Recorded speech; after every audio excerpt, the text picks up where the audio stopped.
However, let me not deceive anyone. My itinerary lacks a detail, I must put it in. The truth is that after the pilgrim has faithfully followed the requirements of the itinerary through to the end, and has secured his salvation, and also the personal knowledge of that fact, there is still an accident possible to him which can annul the whole thing. If he should ever cross to the other side of the Ganges and get caught out and die there, he would at once come to life again in the form of an ass. Think of that after all this trouble and expense.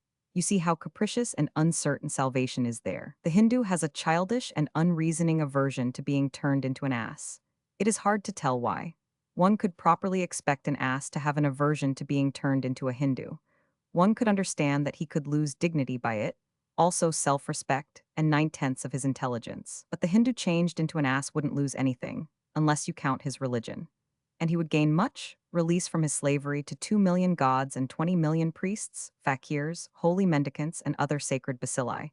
He would escape the Hindu hell. He would also escape the Hindu heaven. These are advantages which the Hindu ought to consider. Then he would go over and die on the other side. Benares is a religious Vesuvius. In its bowels, the theological forces have been heaving and tossing, rumbling, thundering and quaking, boiling and weltering and flaming, and smoking for ages. But a little group of missionaries have taken post at its base, and they have hopes. There are the Baptist Missionary Society, the Church Missionary Society, the London Missionary Society, the Wesleyan Missionary Society, and the Zenana Bible and Medical Mission. They have schools, and the principal work seems to be among the children. And no doubt that part of the work prospers best, for grown people everywhere are always likely to cling to the religion they were brought up in. Chapter 52. Wrinkles should merely indicate where smiles have been. Pudd'nhead Wilson's New Calendar.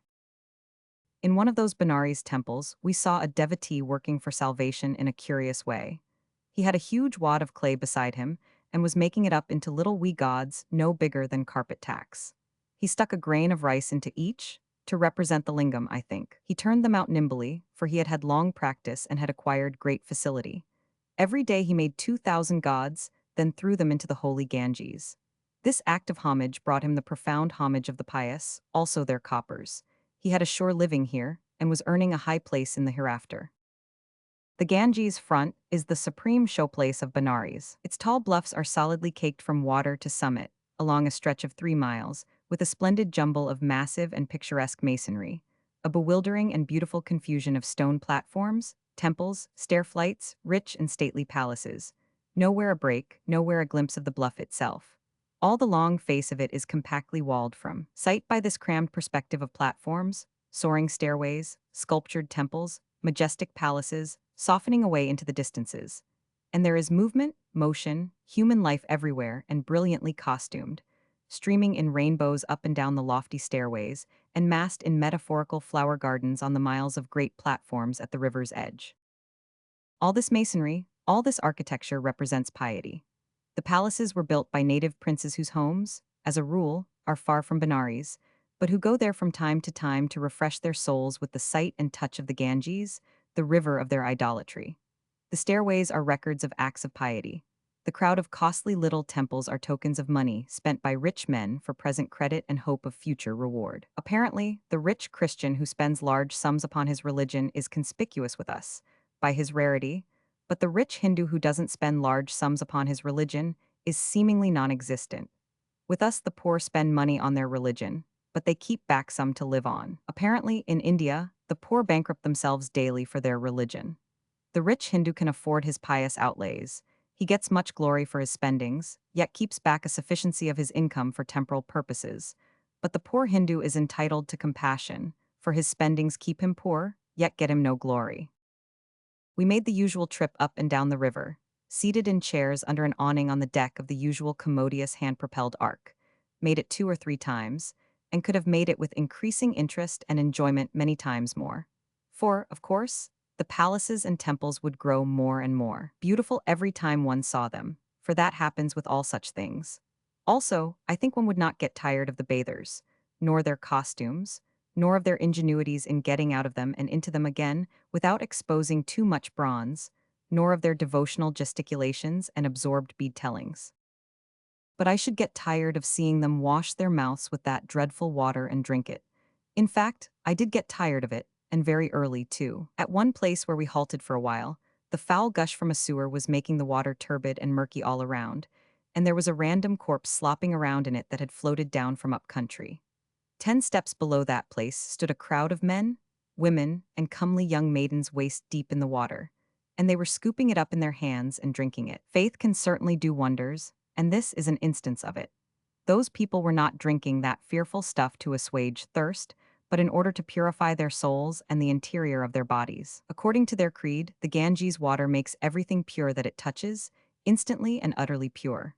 The sewer water was not an offense to them, the corpse did not revolt them. The sacred water had touched both, and both were now snow pure and could defile no one. The memory of that sight will always stay by me, but not by request. A word further concerning the nasty, but all-purifying Ganges water. When we went to Agra, by and by, we happened there just in time to be in at the birth of a marvel. A memorable scientific discovery.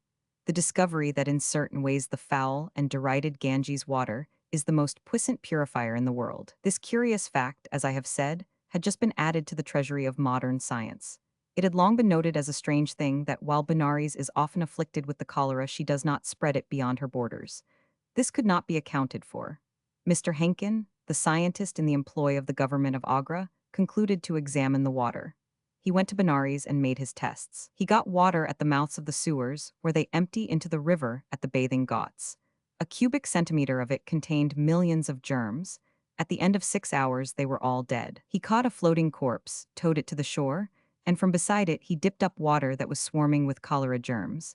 At the end of 6 hours, they were all dead. He added swarm after swarm of cholera germs to this water. Within the 6 hours, they always died, to the last sample. Repeatedly, he took pure well water which was barren of animal life, and put into it a few cholera germs. They always began to propagate at once, and always within 6 hours they swarmed, and were numberable by millions upon millions. For ages and ages, the Hindus have had absolute faith that the water of the Ganges was absolutely pure, could not be defiled by any contact whatsoever, and infallibly made pure and clean whatsoever thing touched it. They still believe it, and that is why they bathe in it and drink it, caring nothing for its seeming filthiness and the floating corpses. The Hindus have been laughed at these many generations, but the laughter will need to modify itself a little from now on. How did they find out the water's secret in those ancient ages? Had they germ scientists then? We do not know. We only know that they had a civilization long before we emerged from savagery. But to return to where I was before, I was about to speak of the burning ghat. They do not burn fakirs, those revered mendicants. They are so holy that they can get to their place without that sacrament, provided they be consigned to the consecrating river. We saw one carried to midstream and thrown overboard. He was sandwiched between two great slabs of stone. We lay off the cremation ghat half an hour and saw 9 corpses burned. I should not wish to see any more of it, unless I might select the parties. The mourners follow the bier through the town and down to the ghat. Then the bier bearers deliver the body to some low-caste natives, Doms, and the mourners turn about and go back home. I heard no crying and saw no tears. There was no ceremony of parting. Apparently, these expressions of grief and affection are reserved for the privacy of the home. The dead women came draped in red, the men in white. They are laid in the water at the river's edge while the pyre is being prepared. The first subject was a man. When the Doms unswathed him to wash him, he proved to be a sturdily built, well-nourished, and handsome old gentleman, with not a sign about him to suggest that he had ever been ill. Dry wood was brought and built up into a loose pile. The corpse was laid upon it and covered over with fuel. Then a naked holy man who was sitting on high ground a little distance away began to talk and shout with great energy, and he kept up this noise right along. It may have been the funeral sermon and probably was. I forgot to say that one of the mourners remained behind when the others went away. This was the dead man's son, a boy of 10 or 12, brown and handsome, grave and self-possessed, and clothed in flowing white. He was there to burn his father. He was given a torch, and while he slowly walked 7 times around the pyre, the naked black man on the high ground poured out his sermon more clamorously than ever. The 7th circuit completed, the boy applied the torch at his father's head, then at his feet. The flames sprang briskly up with a sharp crackling noise, and the lad went away. Hindus do not want daughters, because their weddings make such a ruinous expense. But they want sons, so that at death they may have honorable exit from the world. And there is no honor equal to the honor of having one's pyre lighted by one's son. The father who dies sonless is in a grievous situation indeed, and is pitied. Life being uncertain, the Hindu marries while he is still a boy, in the hope that he will have a son ready when the day of his need shall come. But if he have no son, he will adopt one.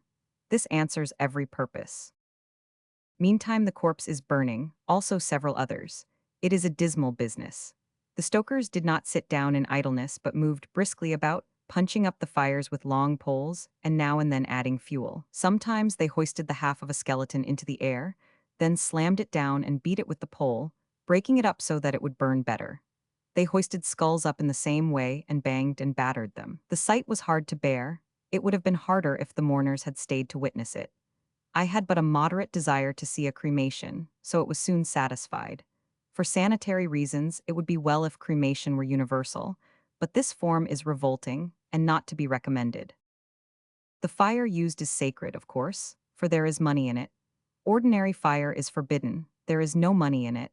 I was told that this sacred fire is all furnished by one person, and that he has a monopoly of it and charges a good price for it. Sometimes a rich mourner pays 1,000 rupees for it. To get to paradise from India is an expensive thing. Every detail connected with the matter costs something and helps to fatten a priest.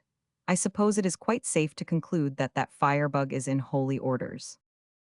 Close to the cremation ground stand a few time-worn stones, which are remembrances of the sati. Each has a rough carving upon it, representing a man and a woman standing or walking hand in hand, and marks the spot where a widow went to her death by fire in the days when the sati flourished. Mr. Parker said that widows would burn themselves now if the government would allow it. The family that can point to one of these little memorials and say, "She who burned herself there was an ancestress of ours," is envied. It is a curious people. With them, all life seems to be sacred except human life. Even the life of vermin is sacred and must not be taken. The good Jane wipes off a seat before using it, lest he cause the death of some valueless insect by sitting down on it. It grieves him to have to drink water because the provisions in his stomach may not agree with the microbes. Yet India invented thuggery and the sati. India is a hard country to understand. We went to the temple of the thug goddess, Bhavani or Kali or Durga. She has these names and others. She is the only god to whom living sacrifices are made. Goats are sacrificed to her. Monkeys would be cheaper. There are plenty of them about the place. Being sacred, they make themselves very free and scramble around wherever they please. The temple and its porch are beautifully carved, but this is not the case with the idol. Bhavani is not pleasant to look at. She has a silver face and a projecting swollen tongue painted a deep red. She wears a necklace of skulls. In fact, none of the idols in Benares are handsome or attractive, and what a swarm of them there is. The town is a vast museum of idols, and all of them crude, misshapen, and ugly. They flock through one's dreams at night, a wild mob of nightmares. When you get tired of them in the temples and take a trip on the river, you find idol giants, flashily painted, stretched out side by side on the shore. And apparently wherever there is room for one more lingam, a lingam is there. If Vishnu had foreseen what his town was going to be, he would have called it Idolville or Lingamburg. The most conspicuous feature of Benares is the pair of slender white minarets which tower like masts from the great mosque of Aurangzeb. They seem to be always in sight, from everywhere, those airy, graceful, inspiring things. But masts is not the right word, for masts have a perceptible taper, while these minarets have not. They are 142 feet high, and only 812 feet in diameter at the base, and 12 at the summit, scarcely any taper at all. These are the proportions of a candle, and fair and fairy-like candles these are. Will be anyway someday when the Christians inherit them and top them with the electric light. There is a great view from up there, a wonderful view. A large gray monkey was part of it and damaged it. A monkey has no judgment. This one was skipping about the upper great heights of the mosque, skipping across empty yawning intervals which were almost too wide for him, and which he only just barely cleared, each time, by the skin of his teeth. He got me so nervous that I couldn't look at the view. I couldn't look at anything but him. Every time he went sailing over one of those abysses, my breath stood still, and when he grabbed for the perch he was going for, I grabbed too, in sympathy. And he was perfectly indifferent, perfectly unconcerned, and I did all the panting myself. He came within an ace of losing his life a dozen times, and I was so troubled about him that I would have shot him if I had had anything to do it with. But I strongly recommend the view. There is more monkey than view, and there is always going to be more monkey while that idiot survives, but what view you get is superb. All Benares, the river, and the region round about are spread before you. Take a gun and look at the view. The next thing I saw was more reposeful. It was a new kind of art. It was a picture painted on water. It was done by a native. He sprinkled fine dust of various colors on the still surface of a basin of water, and out of these sprinklings a dainty and pretty picture gradually grew, a picture which a breath could destroy. Somehow it was impressive, after so much browsing among massive and battered and decaying fanes that rest upon ruins, and those ruins upon still other ruins, and those upon still others again. It was a sermon, an allegory, a symbol of instability. Those creations in stone were only a kind of water pictures, after all. A prominent episode in the Indian career of Warren Hastings had Benares for its theater. Wherever that extraordinary man set his foot, he left his mark. He came to Benares in 1781 to collect a fine of £500,000, which he had levied upon its Raja, Chait Singh, on behalf of the East India Company. Hastings was a long way from home and help. There were probably not a dozen Englishmen within reach. The Raja was in his fort with his myriads around him. But no matter. From his little camp in a neighboring garden, Hastings sent a party to arrest the sovereign. He sent on this daring mission a couple of hundred native soldiers, sepoys, under command of 3 young English lieutenants. The Rajah submitted without a word. The incident lights up the Indian situation electrically and gives one a vivid sense of the strides which the English had made and the mastership they had acquired in the land since the date of Clive's great victory. In a quarter of a century, from being nobodies and feared by none, they were become confessed lords and masters, feared by all, sovereigns included, and served by all, sovereigns included. It makes the fairy tales sound true. The English had not been afraid to enlist native soldiers to fight against their own people and keep them obedient. And now Hastings was not afraid to come away out to this remote place with a handful of such soldiers and send them to arrest a native sovereign. The lieutenants imprisoned the Rajah in his own fort. It was beautiful, the pluckiness of it, the impudence of it. The arrest enraged the Rajah's people, and all Benares came storming about the place and threatening vengeance. And yet, but for an accident, nothing important would have resulted, perhaps. The mob found out a most strange thing, an almost incredible thing, that this handful of soldiers had come on this hardy errand with empty guns and no ammunition. This has been attributed to thoughtlessness, but it could hardly have been that, for in such large emergencies as this, intelligent people do think. It must have been indifference, an overconfidence born of the proved submissiveness of the native character, when confronted by even 1 or 2 stern Britons in their war paint. But however that may be, it was a fatal discovery that the mob had made. They were full of courage, now, and they broke into the fort and massacred the helpless soldiers and their officers. Hastings escaped from Benares by night and got safely away, leaving the principality in a state of wild insurrection. But he was back again within the month, and quieted it down in his prompt and virile way, and took the Rajah's throne away from him and gave it to another man. He was a capable kind of person, was Warren Hastings. This was the only time he was ever out of ammunition. Some of his acts have left stains upon his name which can never be washed away, but he saved to England the Indian Empire, and that was the best service that was ever done to the Indians themselves, those wretched heirs of 100 centuries of pitiless oppression and abuse. Chapter 53. True irreverence is disrespect for another man's God. Pudd'nhead Wilson's New Calendar. It was in Benares that I saw another living God. That makes 2. I believe I have seen most of the greater and lesser wonders of the world, but I do not remember that any of them interested me so overwhelmingly as did that pair of gods. When I try to account for this effect, I find no difficulty about it. I find that, as a rule, when a thing is a wonder to us, it is not because of what we see in it, but because of what others have seen in it. We get almost all our wonders at second hand. We are eager to see any celebrated thing, and we never fail of our reward. Just the deep privilege of gazing upon an object which has stirred the enthusiasm, or evoked the reverence or affection or admiration of multitudes of our race, is a thing which we value. We are profoundly glad that we have seen it. We are permanently enriched from having seen it. We would not part with the memory of that experience for a great price. And yet that very spectacle may be the Taj. You cannot keep your enthusiasms down. You cannot keep your emotions within bounds when that soaring bubble of marble breaks upon your view. But these are not your enthusiasms and emotions. They are the accumulated emotions and enthusiasms of 1,000 fervid writers, who have been slowly and steadily storing them up in your heart day by day and year by year all your life. And now they burst out in a flood and overwhelm you, and you could not be a whit happier if they were your very own. By and by you sober down, and then you perceive that you have been drunk on the smell of somebody else's cork. Forever and ever the memory of my distant first glimpse of the Taj will compensate me for creeping around the globe, to have that great privilege. But the Taj, with all your inflation of delusive emotions, acquired at secondhand from people to whom, in the majority of cases, they were also delusions acquired at secondhand, a thing which you fortunately did not think of, or it might have made you doubtful of what you imagined were your own. What is the Taj as a marvel, a spectacle and an uplifting and overpowering wonder, compared with a living, breathing, speaking personage, whom several millions of human beings devoutly and sincerely and unquestioningly believe to be a god, and humbly and gratefully worship as a god. He was 60 years old when I saw him. He is called Sr. Swami Bhaskarananda Saraswati. That is one form of it. I think that that is what you would call him in speaking to him, because it is short. But you would use more of his name in addressing a letter to him. Courtesy would require this. Even then you would not have to use all of it, but only this much.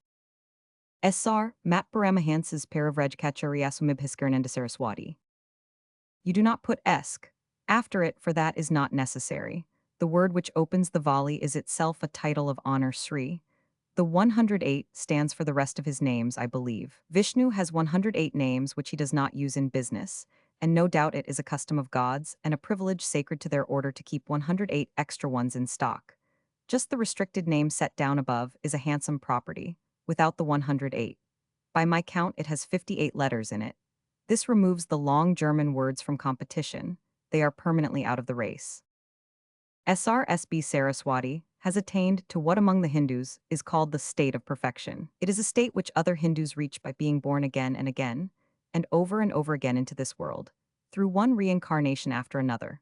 A tiresome long job covering centuries and decades of centuries, and one that is full of risks, too, like the accident of dying on the wrong side of the Ganges some time or other, and waking up in the form of an ass, with a fresh start necessary, and the numerous trips to be made all over again. But in reaching perfection, SRSBS has escaped all that. He is no longer a part or a feature of this world. His substance has changed, all earthiness has departed out of it. He is utterly holy, utterly pure. Nothing can desecrate this holiness or stain this purity. He is no longer of the earth, its concerns are matters foreign to him, its pains and griefs and troubles cannot reach him. When he dies, nirvana is his.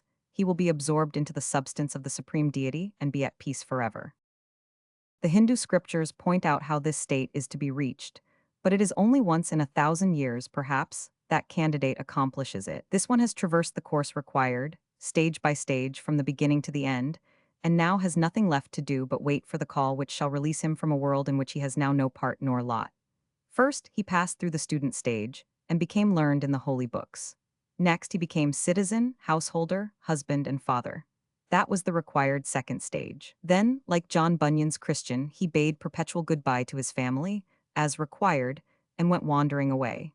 He went far into the desert and served a term as hermit. Next, he became a beggar, in accordance with the rites laid down in the scriptures, and wandered about India eating the bread of mendicancy. A quarter of a century ago he reached the stage of purity. This needs no garment, its symbol is nudity. He discarded the waistcloth which he had previously worn. He could resume it now if he chose, for neither that nor any other contact can defile him, but he does not choose. There are several other stages, I believe, but I do not remember what they are. But he has been through them. Throughout the long course he was perfecting himself in holy learning and writing commentaries upon the sacred books. He was also meditating upon Brahma, and he does that now. White marble relief portraits of him are sold all about India. He lives in a good house in a noble great garden in Benares, all meet and proper to his stupendous rank. Necessarily, he does not go abroad in the streets. Deities would never be able to move about handily in any country. If one whom we recognized and adored as a god should go abroad in our streets, and the day it was to happen were known, all traffic would be blocked and business would come to a standstill. This god is comfortably housed, and yet modestly, all things considered, for if he wanted to live in a palace he would only need to speak and his worshippers would gladly build it. Sometimes he sees devotees for a moment and comforts them and blesses them, and they kiss his feet and go away happy. Rank is nothing to him, he being a god. To him all men are alike. He sees whom he pleases and denies himself to whom he pleases. Sometimes he sees a prince and denies himself to a pauper, at other times he receives the pauper and turns the prince away. However, he does not receive many of either class. He has to husband his time for his meditations. I think he would receive Rev. Mr. Parker at any time. I think he is sorry for Mr. Parker, and I think Mr. Parker is sorry for him, and no doubt this compassion is good for both of them. When we arrived, we had to stand around in the garden a little while and wait, and the outlook was not good, for he had been turning away Maharajas that day and receiving only the riffraff, and we belonged in between somewhere. But presently, a servant came out saying it was all right, he was coming. And sure enough, he came, and I saw him, that object of the worship of millions. It was a strange sensation and thrilling. I wish I could feel it stream through my veins again. And yet, to me, he was not a god, he was only a Taj. The thrill was not my thrill, but had come to me second-hand from those invisible millions of believers. By a handshake with their god, I had ground-circuited their wire and got their monster batteries whole charge. He was tall and slender, indeed emaciated. He had a clean-cut and conspicuously intellectual face, and a deep and kindly eye. He looked many years older than he really was, but much study and meditation and fasting and prayer, with the arid life he had led as hermit and beggar, could account for that. He is wholly nude when he receives natives, of whatever rank they may be, but he had white cloth around his loins now, a concession to Mr. Parker's European prejudices, no doubt. As soon as I had sobered down a little, we got along very well together, and I found him a most pleasant and friendly deity. He had heard a deal about Chicago, and showed a quite remarkable interest in it for a god. It all came of the World's Fair and the Congress of Religions. If India knows about nothing else American, she knows about those, and will keep them in mind one while. He proposed an exchange of autographs, a delicate attention which made me believe in him, but I had been having my doubts before. He wrote his in his book, and I have a reverent regard for that book, though the words run from right to left, and so I can't read it. It was a mistake to print in that way. It contains his voluminous comments on the Hindu holy writings, and if I could make them out, I would try for perfection myself. I gave him a copy of Huckleberry Finn. I thought it might rest him up a little to mix it in along with his meditations on Brahma, for he looked tired, and I knew that if it didn't do him any good, it wouldn't do him any harm. He has a scholar meditating under him, Meena Bahadur Rana, but we did not see him. He wears clothes and is very imperfect. He has written a little pamphlet about his master, and I have that. It contains a woodcut of the master and himself seated on a rug in the garden. The portrait of the master is very good indeed. The posture is exactly that which Brahma himself affects, and it requires long arms and limber legs, and can be accumulated only by gods and the India rubber man. There is a life-size marble relief of SHR, SBS in the garden. It represents him in the same posture. Dear me, it is a strange world, particularly the Indian division of it. This pupil, Meena Bahadur Rana, is not a commonplace person, but a man of distinguished capacities and attainments, and apparently he had a fine worldly career in front of him. He was serving the Nepal government in a high capacity at the court of the Viceroy of India 20 years ago.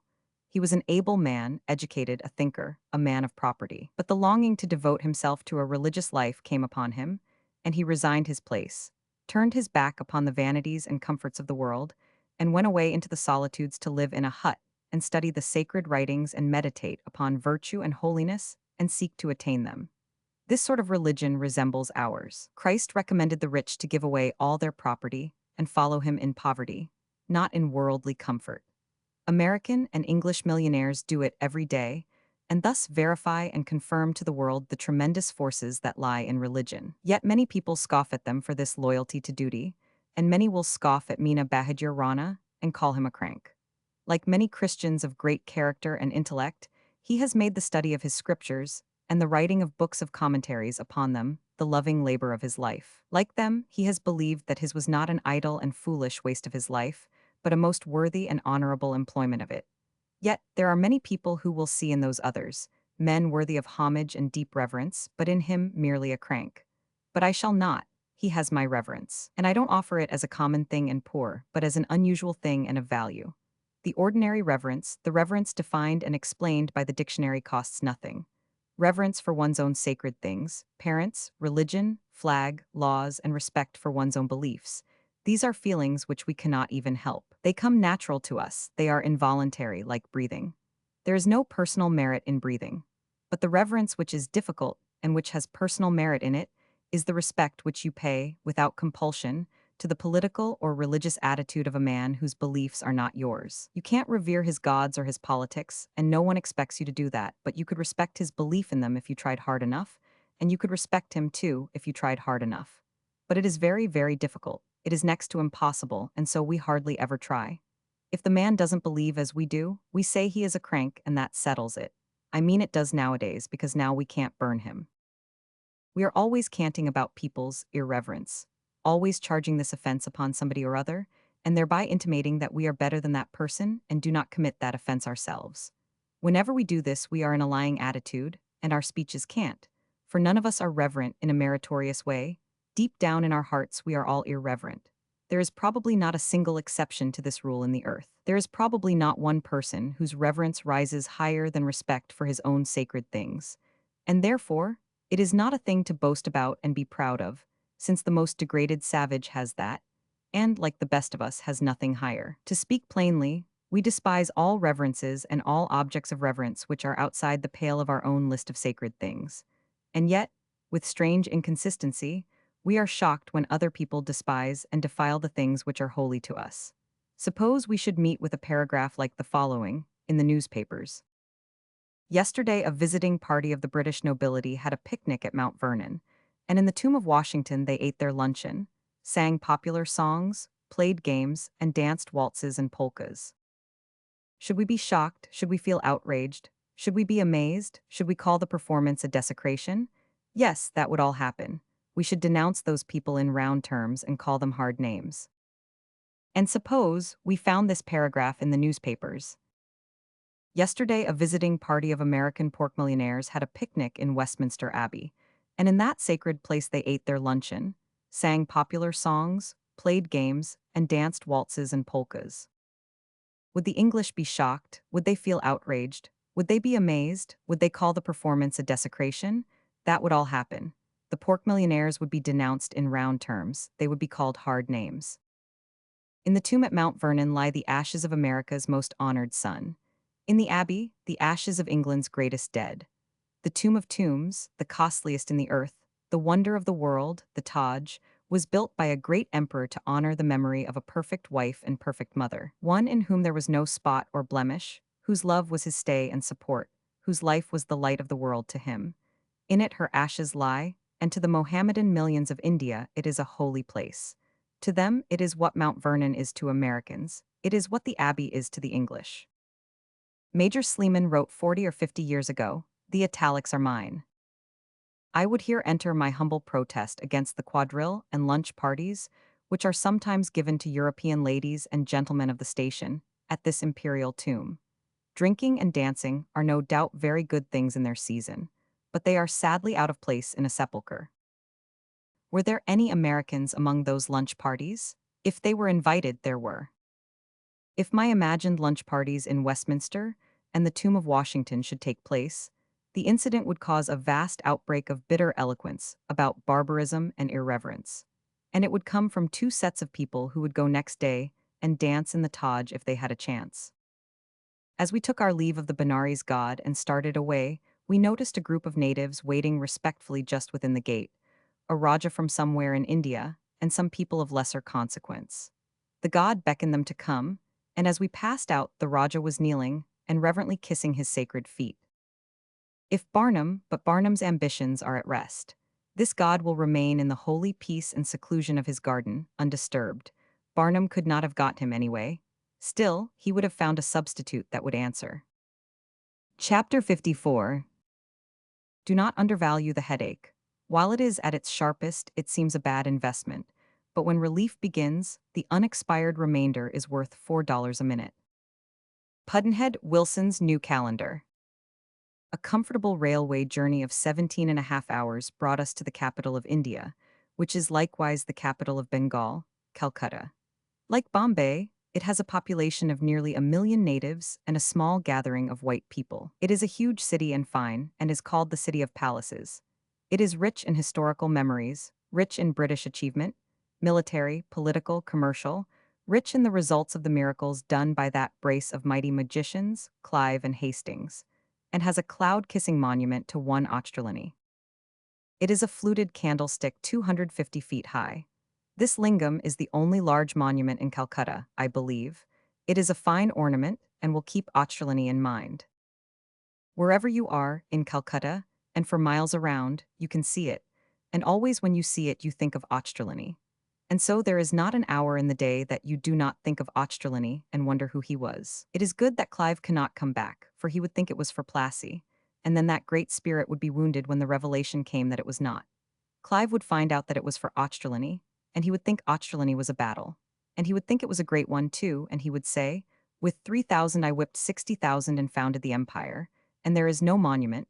This other soldier must have whipped 1 billion with 12 and saved the world." But he would be mistaken. Australian was a man, not a battle. And he did good and honorable service, too, as good and honorable service as has been done in India by 75 or 100 other English men of courage, rectitude, and distinguished capacity. For India has been a fertile breeding ground of such men, and remains so. Great men, both in war and in the civil service, and as modest as great. But they have no monuments, and were not expecting any. Australian could not have been expecting one, and it is not at all likely that he desired one. Certainly not until Clive and Hastings should be supplied. Every day Clive and Hastings lean on the battlements of heaven and look down and wonder which of the two the monument is for, and they fret and worry because they cannot find out, and so the peace of heaven is spoiled for them and lost. But not for Australian. Australian is not troubled. He doesn't suspect that it is his monument. Heaven is sweet and peaceful to him. There is a sort of unfairness about it all. Indeed, if monuments were always given in India for high achievements, duties straightly performed, and smirchless records, the landscape would be monotonous with them. The handful of English in India govern the Indian myriads with apparent ease, and without noticeable friction, through tact, training, and distinguished administrative ability, reinforced by just and liberal laws, and by keeping their word to the native whenever they give it.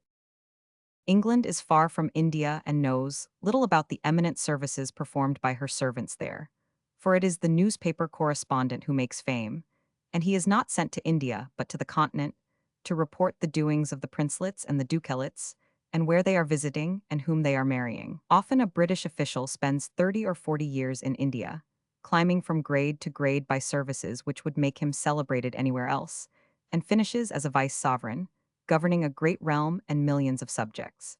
Then he goes home to England substantially unknown and unheard of, and settles down in some modest corner, and is as one extinguished. 10 years later, there is a 20-line obituary in the London papers, and the reader is paralyzed by the splendors of a career which he is not sure that he had ever heard of before. But meanwhile, he has learned all about the continental princelets and ducalates.